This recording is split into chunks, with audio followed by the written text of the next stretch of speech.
Hi, welcome back to TPI Tuesdays at Terra Vita with Tyler.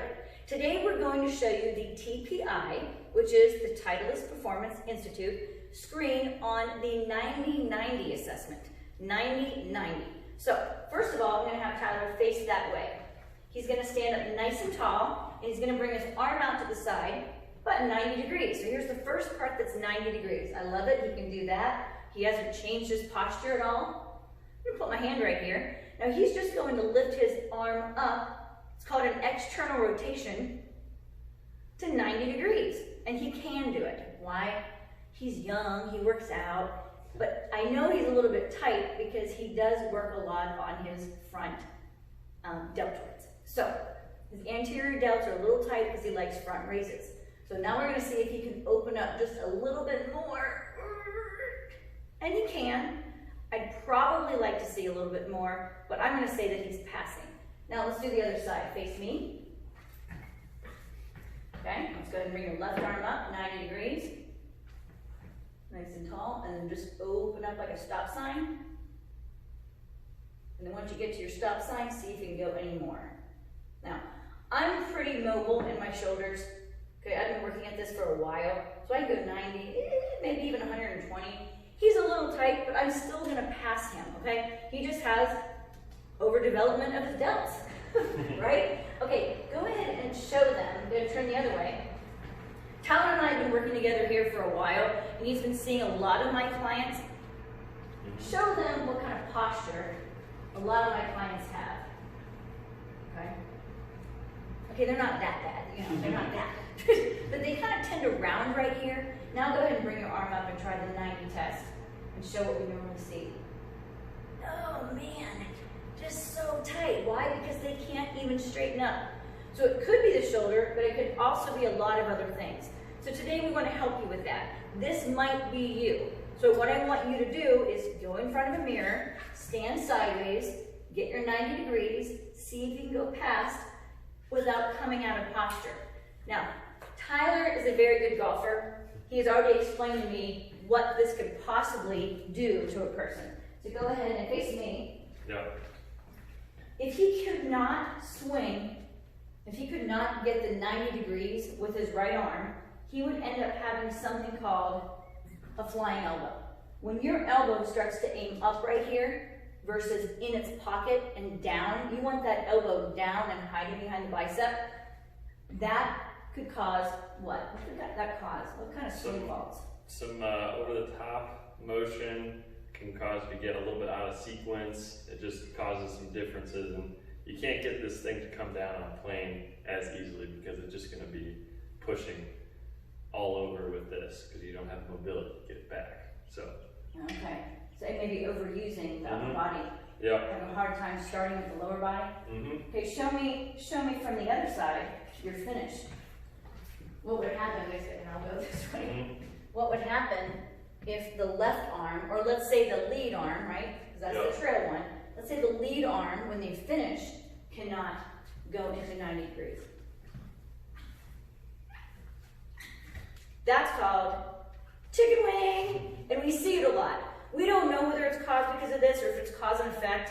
I tend to have a chicken wing even though my body says I shouldn't. My golf swing says I do.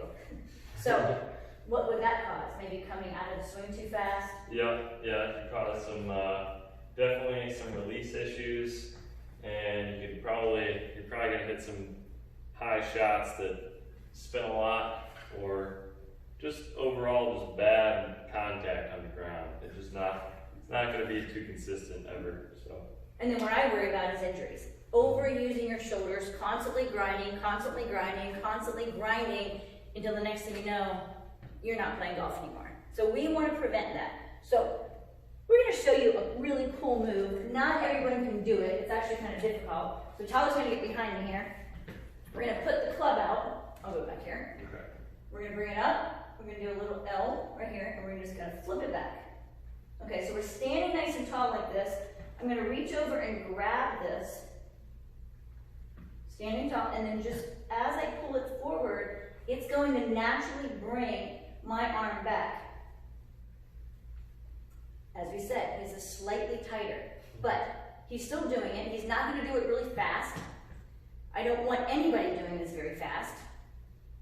You don't want to hurt yourself with it, but you want to be able to stand tall and then see if you can open that up so that you have over 90 degrees. Okay? So that's number one. Let's go the other way. Let's go the other way. So same thing. Out in front of you, elbow, bring it like this. Reach back.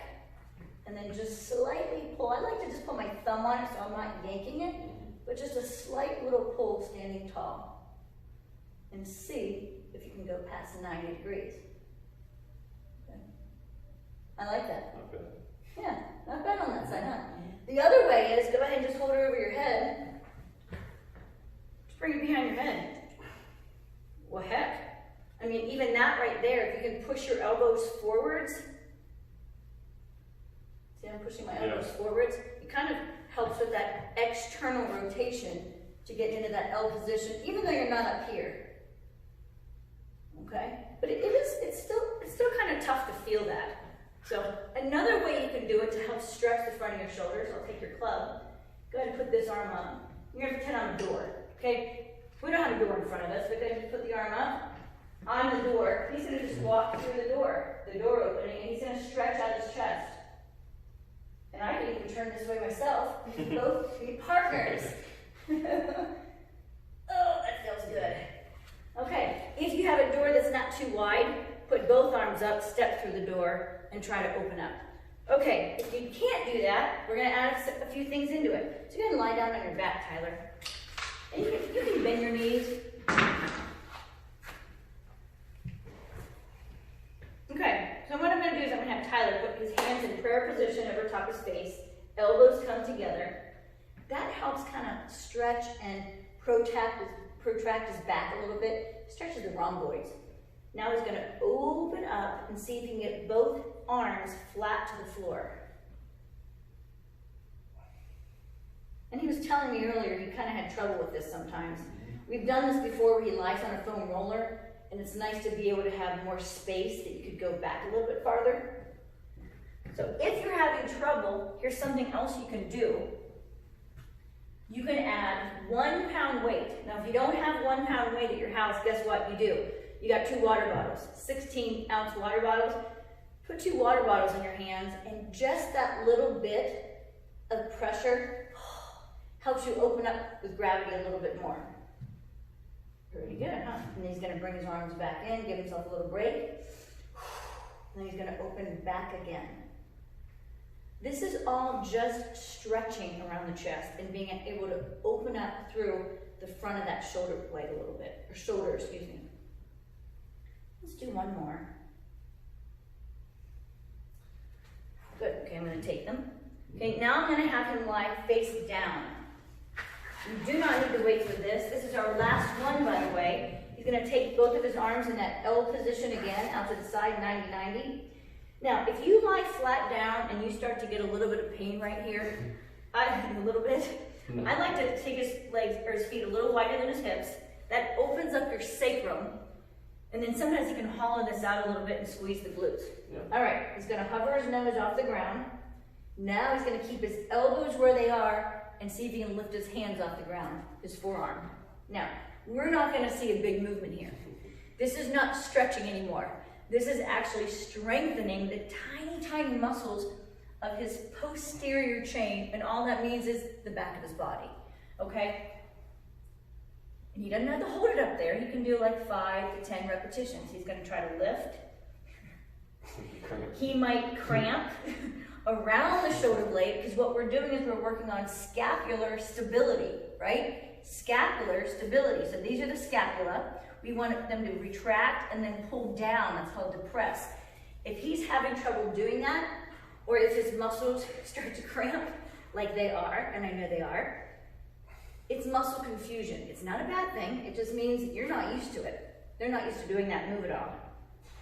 Okay, Tyler, just out of curiosity, just for entertainment purposes, can you lift the whole arm off? Not a lot. I'm gonna have him do one more thing right here. So what I'm gonna do, I'm gonna come right here, keep this arm down, try to bring this arm plus the front shoulder up. like even a slight rotation, you can even turn your head. Try to bring your hand up to my hands, or your arm up to my hands. Now that would help with his follow through. Okay, go in it. Okay, now here's his right arm, which would be his backswing. Go ahead and see if you can lift. Even if he rotates a little bit, this looks like the backswing right here. All this energy going right here across his shoulder blade to help him get a 90-90. You can go back in child's pose and stretch if you want to. Okay, gang, that is for external rotation of your shoulders to help prevent any kind of chicken wing or flying elbow. And the number one thing is to keep you from being injured. So, see you next time. Good luck.